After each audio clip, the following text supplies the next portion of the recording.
January 2022, I gave birth to my 5th child, a beautiful daughter born peacefully sleeping. 4 weeks later, we had her funeral, and I sat at the front of the church with my children, and I told them that I believed each one of them has a soul with a purpose. My eldest with the soul of friendship. She's a great friend. My son for fighting injustice. He hates it when things aren't fair. My middle daughter, well, she is quietly confident in all she does. And my youngest, well, she's got fire in her belly. And to be honest with you, that scares me a little bit, but I love it as well. And Katie, well, I believe her soul was to change perceptions. But when people found out about her death, I saw them holding their children's hands just a little bit tighter, and they were just a bit kinder in this world. I told my children that life is full of ups and downs, and this was a downtime for us. But I believed that things would get better. So with that in mind, I'd like to tell you the tale of the food bank run. Coming home from hospital, Mark and I were the most broken we have ever been. But we knew we had to dig deep for the sake of our children. Picking them up from school, I sat at the kitchen table, just not knowing what to do. Just then, there was a knock at the door, and it was my neighbour, Ethel. In her arms was a meal big enough for my whole family and grandparents who were there supporting us. And she said, "Here you go." And for the next 2 weeks, people from the community are going to give you meals. I was amazed. That night, as I put my son to bed, I sat with him and we had a little cuddle. And he said to me, "Mummy, can we write a list of 100 things to make us smile again?" I said, "Yeah, great idea. We'll do it tomorrow. Good night." As I was leaving, he said, "Mummy, could we help people like they're helping us?" I said, "Of course. I love the pay it forward idea. Now go to sleep." Those 2 weeks of meals were incredible. As I ate them, I could feel myself healing, not just physically, but mentally as well. After 2 weeks, my husband went back to work. My children recovered from chicken pox, just okay there, and went back to school. And I found myself at home on maternity leave without a babe in my arms, not knowing what to do. It was just then that Jack's list caught my eye. It was full of amazing things, such as going on bike rides and flying kites and building sandcastles. But it was this pay it forward one that was playing on my mind. Now, at this point, I just want to point out that I am not a very good runner, though I have been part of a local running club for over 18 years, and I'm their welfare officer. Not through my running ability, but because I love these people dearly. Now, a few years back, James, our chairman, had phoned me up with an idea. He said, "Sarah, I want to change one of our training runs to run with backpacks of donations to our local food bank and donate." He sorted out the running side of things, and I sorted out the links with the food bank, and it was a great success, and we did it every February. Now, when Katie died, I just pulled out of everything. I just couldn't cope. I couldn't face anything. But it was February, and I had this bit on Jack's list saying, "Pay it forward." What a great way we could do it.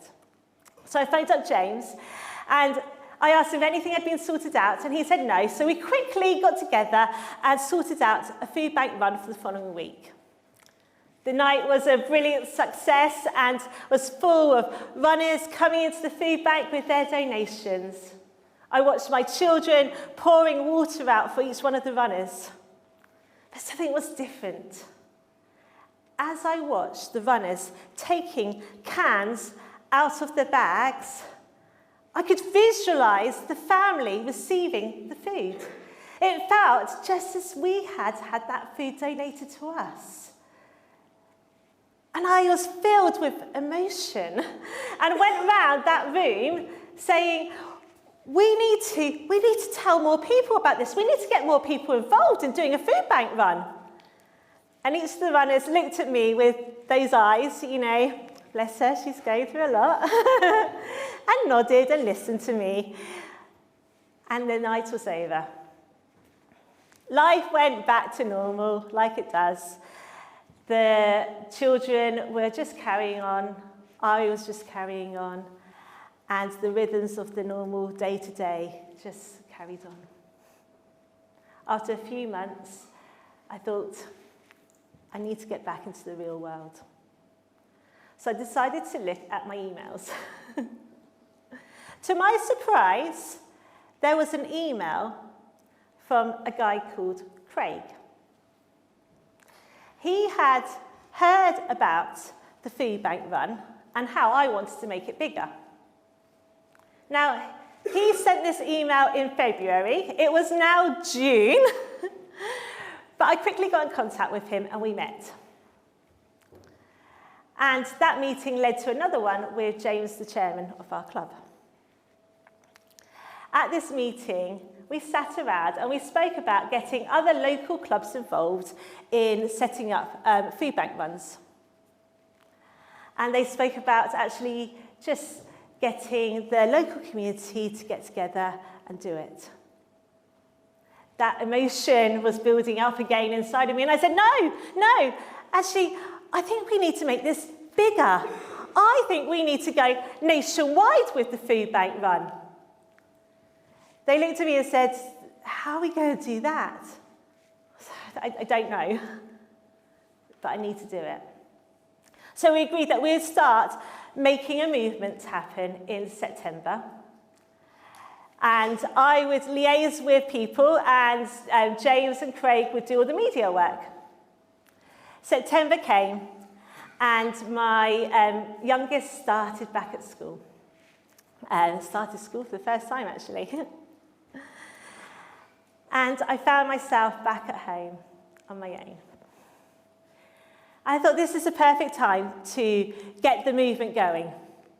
But how do you get an idea out there? And how do you get people to do an idea? I didn't know. But I thought, right, I'm going to start with all the big organisations. I'm going to contact all those big running organisations. So I got on the phone and I started ringing around. And by the end of that morning, no one would help me. Not one. No one wanted to hear about the idea of a food bank run, let alone do it. So I sat and I cried.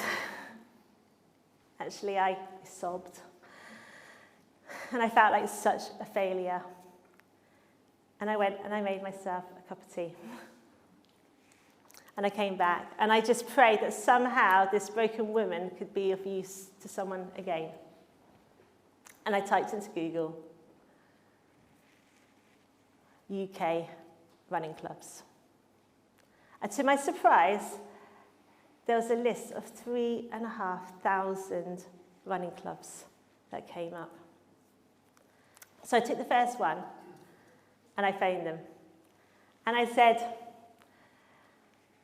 I'd like you to run a food bank run with your club. And he said, yes. And by the end of the conversation, he was fully on board. So I knew what I had to do. And that day, I went down that list. And by the end of the day, I had a list of a number of running clubs involved. I went out for coffee with my friend that night. And I said about my idea of the food bank run going nationwide. And that I wanted the running community to help the local community. And she said, you've got your strap line, now you need a logo. And by the end of the evening, she had made me a logo. I spent my days phoning up running club after running club after running club, and the list was growing longer and longer and longer of those people getting involved. But to my surprise, they didn't want to wait till February to do their runs. They wanted to do it there and then. And the Facebook group was just being filled up with running clubs all around the country with the backpacks going to their food banks, donating, all saying the running community helping the local community. Now, one night I woke up in a panic. What if the food banks didn't like this idea? What if actually having a massive donation of food isn't very helpful and actually it's not a very good idea? So that morning I looked at the running club that had run the night before and I worked out where they had gone to, and I phoned up that food bank. And I spoke to the manager and I said, please just let me know, is this a good idea? And he said, Sarah, what you don't realise is yesterday morning we had had a referral for a family, and I looked at our food bank and there wasn't enough food to support them. By that evening, there was plenty of food to fill those bellies, and also other members of the community. What you're doing is a good thing. Please carry on. That's what I needed. And I went through phoning up. The media got involved, and I ended up doing lots of different radio interviews. I spoke at the National Running Show. I was in magazines telling the story of the food bank run. I even went for a run with a BBC News reporter, and I think I pulled off that night looking like a half-decent runner. I'm not sure. After 6 months, we decided to do a little check of where we were at with the running movement.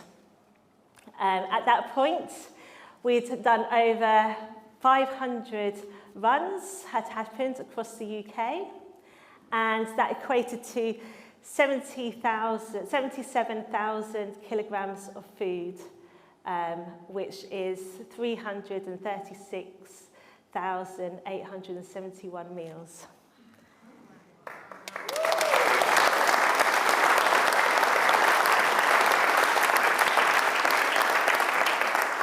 Thank you.